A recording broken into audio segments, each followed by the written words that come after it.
है कह रहा है prove that a parallelogram circumscribing a circle is a rhombus.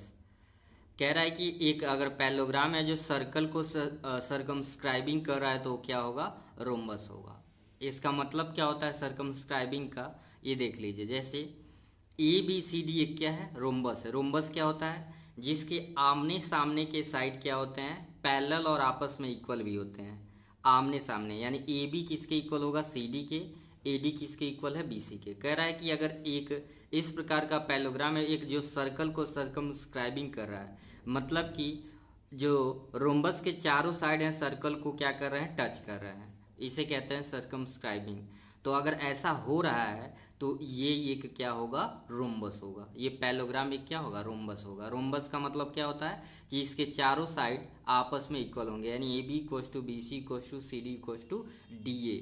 इसमें हमको इस कंडीशन के द्वारा क्या करना है, प्रूव करना है। ठीक है, तो क्वेश्चन समझ आ गया होगा। अब हम यहाँ पे लिखेंगे let A B C D is a rhombus. अभी मान लिया जा रहा है कि रोम्बस है, पैलोग्राम दिया हुआ है लेकिन माना गया है रोम्बस है। Circumscribing the circle with centre O, एक सर्कल को सर्कमस्क्राइबिंग कर रहा है जिसका सेंटर क्या है, ओ है। Such that A B B C C D and D A B B C D and D A touch the circle at point P Q R and S. P Q R and S, जो कि circle को P Q और R and S points पे क्या कर रहे हैं, touch कर रहे हैं। और याद रखेंगे जब ये कह रहा है पैलोग्राम है तो इसमें गिवन में ही आ जाएगा कि ए बी किसके इक्वल होगा, ए बी होगा इक्वल सी डी के, ए बी इक्वल होगा सी डी के, और ए डी इक्वल हो जाएगा बी सी के, क्योंकि क्या कर रहा है, ये पैलोग्राम है। समझ आ गया इतनी बात। अब यहाँ पे एक छोटा सा कॉन्सेप्ट यूज करेंगे, वो कॉन्सेप्ट क्या है देखते हैं। लिखेंगे we know that tangents drawn to a circle from an external point are equal in length.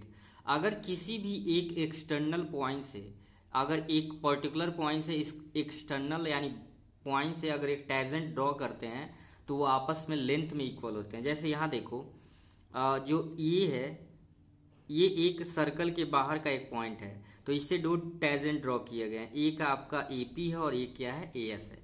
तो यही कह रहा है कि कोई भी एक्सटर्नल पॉइंट से जब हम टेजेंट ड्रॉ करते हैं, टेजेंट का मतलब जो सर्कल को टच करते हुए चला जाए, तो इस नियम से हमारा ए पी किसके इक्वल हो जाएगा, ए पी इक्वल होगा ए एस से, क्योंकि जो एक्सटर्नल पॉइंट से टेजेंट ही है ना, ए पी और ए एस, तो आपस में इक्वल हो गया। Equation first. फिर B P equals to B Q, B P equals to B Q, equation 2। आप देख रहे हैं एक एक्सटर्नल पॉइंट से इससे टेजेंट सी आर है और क्या है, सी क्यू। तो ये आपका क्या लिख देंगे, C Q equals to C R, या C R equals to C Q, C R equals to C Q. Equation क्या हो जाएगा, थर्ड। फिर डी से दो एक्सटर्नल है, डी एक एक्सटर्नल है, बाकी टेजेंट क्या है, डी आर डी एस। क्या हो जाएगा, D R D S, D R, और ये आपका हो गया डी एस। इक्वेशन क्या लिख लिया जाए, इक्वेशन लिख लिया जाए 4।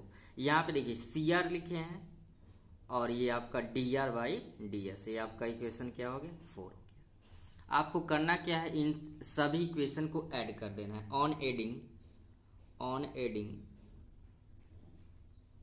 Equation first, second, third and fourth, सारी इक्वेशन को ऐड करेंगे। लेफ्ट हैंड साइड को लेफ्ट में और राइट हैंड साइड को राइट में। तो ऐड करेंगे तो कुछ इस तरीके से होगा। यहाँ पे A P plus B P plus C R plus D R is equal to A S plus B Q, A S plus B Q plus C Q D S, C Q plus D S.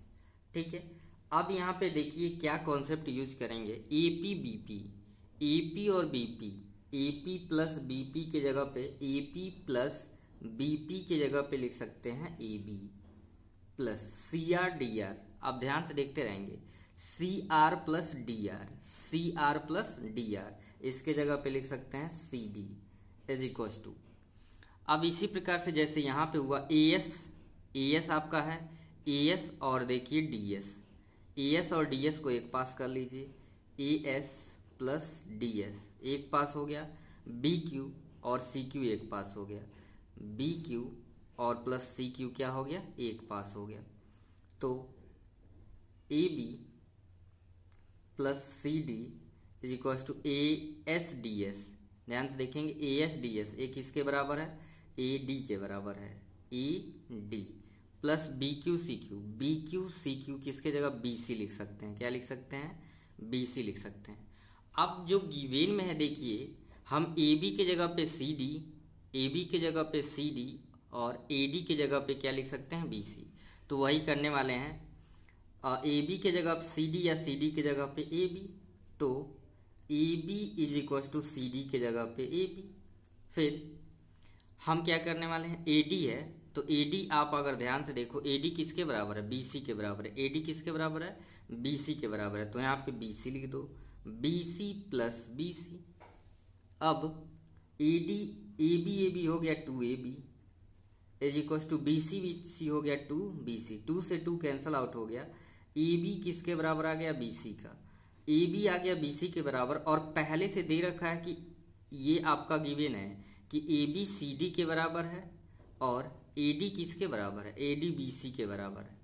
तो यहाँ से आपने क्या relation, ये पहले से given है ए B C D के बराबर, ए डी बी सी के बराबर, और यहाँ ए बी बी सी के बराबर हो गया। ए बी किसके बराबर हो गया, बी सी के, ए बी बी सी के बराबर हो गया और ए बी सी डी के बराबर है। तो अगर यहाँ से हम कंपेयर करें तो पूरा यानी ऑल साइड आपस में क्या हो गया, इक्वल हो गए। तो because A B equals to B C and A B equals to C D के है, तो इस प्रकार से हम दिस इम्प्लाइज कर सकते हैं कि A B equals to B C equals to C D is equals to क्या हो जाएगा, ए डी या डी ए।